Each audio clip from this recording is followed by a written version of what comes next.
Yo, what's going on, Geminites? It's your boy Gem Mint. I'm here with another statue unboxing and review. Finally, it's been a minute since we had something come through the Gempire. This is a custom Spider-Man villain, anti-hero character, Morbius the living vampire. Y'all stay tuned for the unboxing and the review.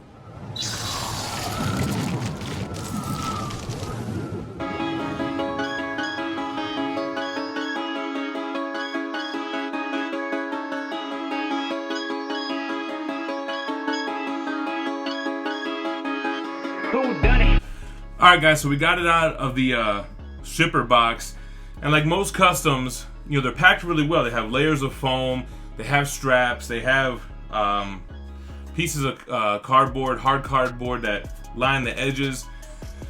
And what's interesting is the customs typically don't have any art boxes.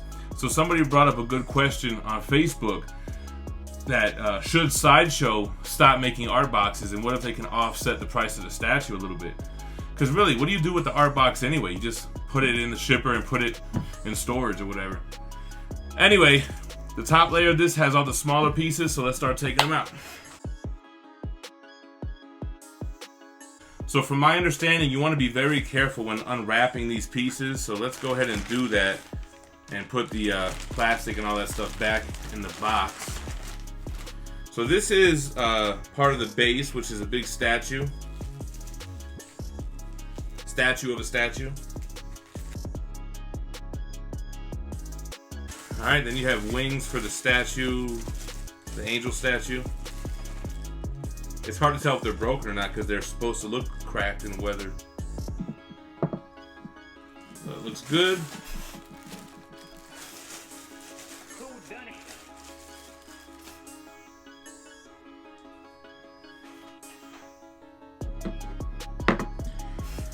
Then these look like all different portraits. I think the piece comes with 5 portraits. Wow. Very cool. That's the red eye, one of the red eye portraits.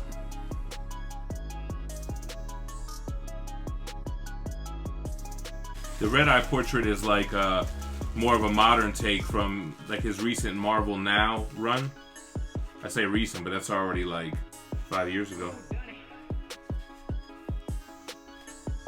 And they really went into trouble to not break these ears and stuff. So here's a closed mouth classic portrait where he's got white eyes. Looks really good.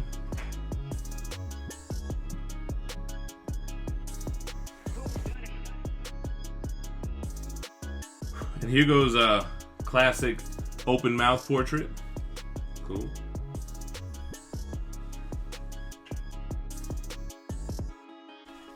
They've got a lot of pieces of styrofoam in between like strands of hair and covering ears to make sure that nothing gets broken, man. They really went out of their way to make sure this thing came safe. This is a cool portrait. So this is like an open mouth modern portrait, more hair flowing and not as deformed of a jaw, more like a regular mouth. I guess this is him not going, I don't know if we want to call it berserk or whatever.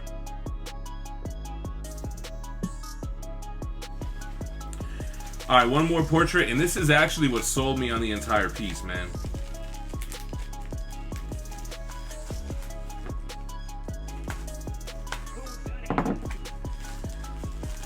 And what's funny about it, it's almost like it's the unmasked portrait. Now, usually I don't really like unmasked portraits, but it's more of a transformation portrait than an unmasked, so I'll show you what I'm talking about.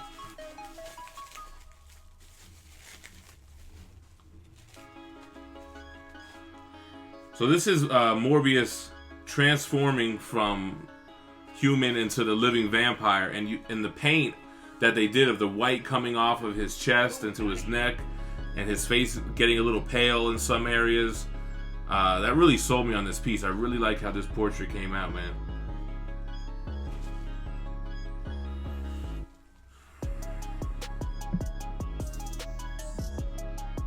That's it for the top layer. Let's go to the second layer, which should be the body.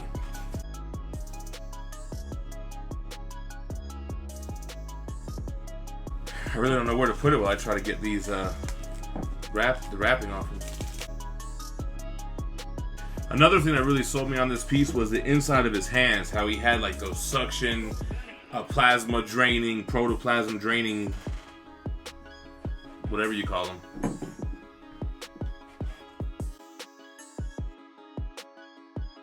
So looks like you have little pieces of grass, an arm for the statue. Alright, now that we got everything out of the box, switch up this camera angle. Let's get this guy on the base. Some styrofoam on the back where the leaves are to protect the leaves. Man, this base sticks out much further than I thought it would, man. Let's get our statue up on our statue.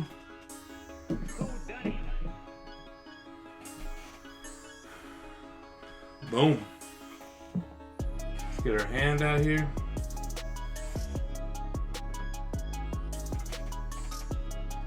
Alright, let's get Morbius on here.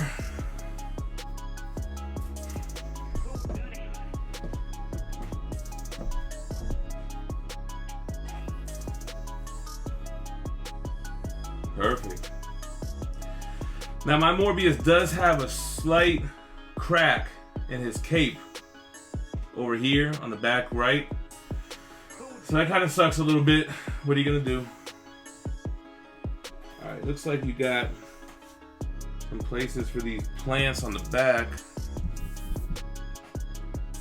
You know, before we do that, let's get a portrait going and stuff. So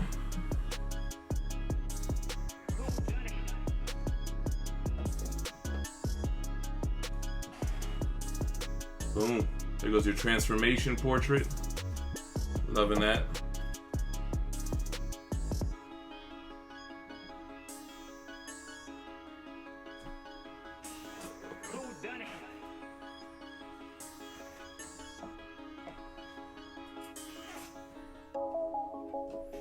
So basically, there you have it, man. Let's take a look at this guy.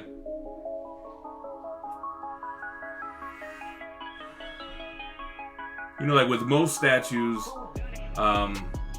pictures don't do it justice. This thing is so much more bigger than it looks like in pictures.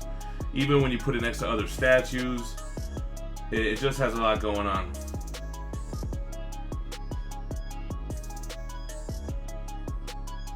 So let's put the little shrubbery in the back there, see if I can figure that out.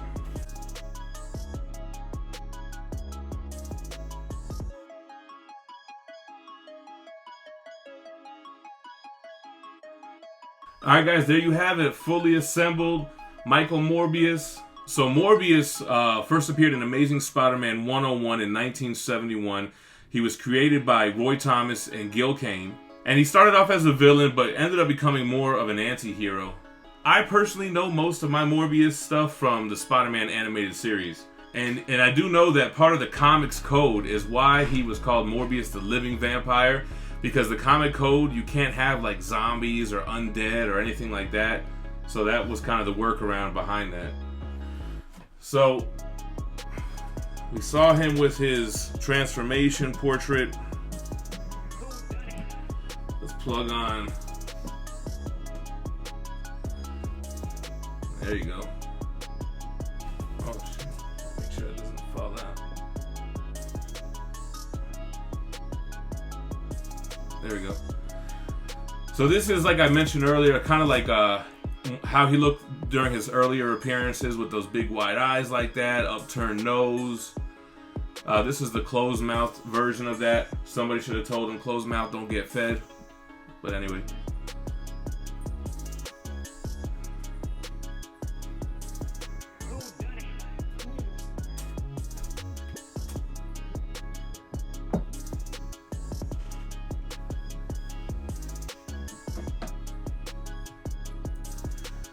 Alright, and then the other first appearance portrait with the open mouth looks really good.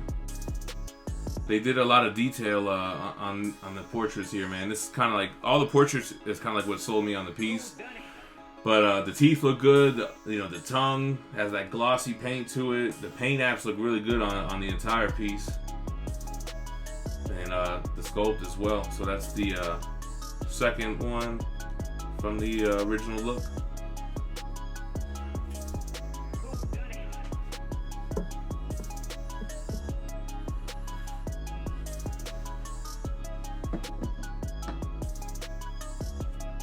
This one they really went all out, man. They made the hair look all crazy. He's got the more modern look with the red eyes, open mouth.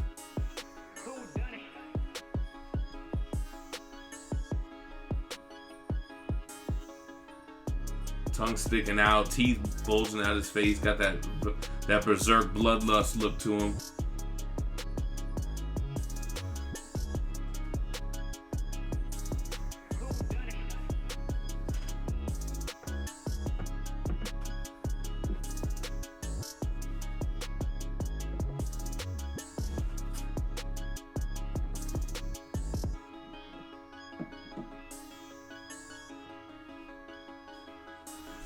And the last portrait, really demon look. His jaws coming apart, almost like Venom type of look. Teeth are the biggest one here. Really good paint apps, you know, on the red, like jaw, like it's sore, it's bleeding, his teeth are crazy.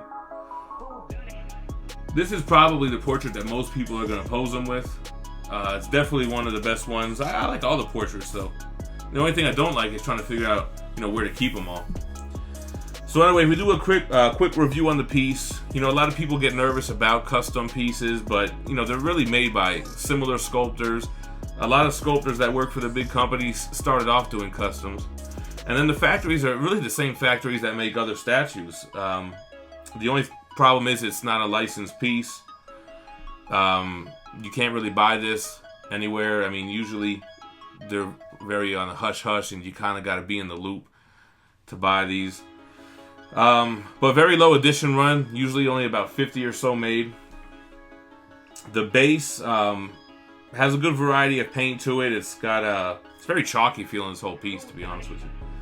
But it's got a different kind of shades of brown. Has a green moss kind of look to it. I like how they incorporated like the vines that go up into the statue, and they have leaves growing off the statue. Little plastic shrubbery they included. The left arm of the statue is broken, and the pieces are on the base. So that's dope. I like how it's his wife's grave. It says R.I.P. Martine Bancroft, beloved wife, 1971 to 1992. And I really like the big statue in the back, man. They could have just made him on a regular base, but they kind of put the extra effort in there and put this nice big tombstone behind him. Now, as far as him, man, his paint apps on his arms are really good. He's got a lot of veins, a little bit of a blue coloration there, but the white skin, the nails look good. Paint apps on the costume look good, and you can even see his like muscles and veins through his shirt here. He got nice like trimming on the side of the pants.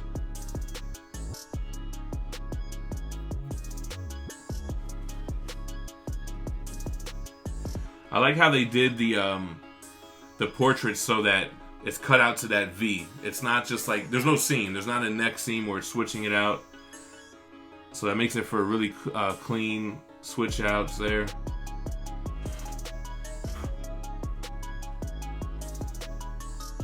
I mentioned like the inside of the hands. I'm a big fan of that. That's cool. Like, I don't really remember reading him in the comics as much as I remember watching the animated series, and that's how he used to drain. He didn't suck blood through a neck like a vampire. He would drain like your protoplasm or something through his hands. Alright, y'all, so that's it for the custom quarter scale Morbius. This is going to go right up in there with the Spider-Man villain Hall of Fame. Even though he's kind of like an anti-hero, but hey, so is Venom. Drop me a like before you leave. Leave me a comment. What do you think about the piece? Make sure to subscribe to the channel for more statue unboxing and reviews, along with daily content. Anything from weekly comic book polls, omnibus and hardcover hauls, story recent reads, Comic-Con footage, and a lot more other stuff, man. Y'all stay minty fresh. Peace.